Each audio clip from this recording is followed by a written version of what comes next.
ఇంకా ఈ భూమి మీద ఇలాంటి మనుషులు ఉన్నారా అనిపించింది నాకైతే. నేను ఈ వీడియో చూసినంతసేపు నా 2 కళ్ళల్లో నుంచి ఆ నీళ్లు మాత్రం ఆగలేదండి. సో తన షాపులో ఒక యువతి పని చేస్తుందండి. ఆ అమ్మాయి నిండు గర్భిణి. సో తన షాప్లో పని చేస్తున్న యువతిలా చూడకుండా తన సొంత చెల్లిలాగా ఆ అమ్మాయిని చూసుకుంటూ, సో తను నిండు గర్భిణి అని చెప్పేసి తన షాప్లోనే తనకి శ్రీమంతం చేశాడండి. నిజంగా ఇలాంటి వ్యక్తులు ఇంకా ఉన్నారా అనిపించేలా ఉంటుంది. సో ఆ అమ్మాయి కళ్ళల్లో ఆ నీళ్లు చూస్తుంటే నాకైతే ఎక్కడ లేని సంతోషం అనిపించింది.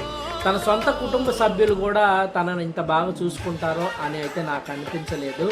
నిజంగా ఇలాంటి వాళ్ళు వాళ్ళ దగ్గర పని చేయటం అనేది, ఇలాంటి వాళ్ళు నిజంగా చాలా అదృష్టం చేసుకొని ఉండాలనిపిస్తుంది. నిజంగా చాలా అంటే చాలా హ్యాట్స్ ఆఫ్ అనే చెప్పాలి ఈ వ్యక్తికి.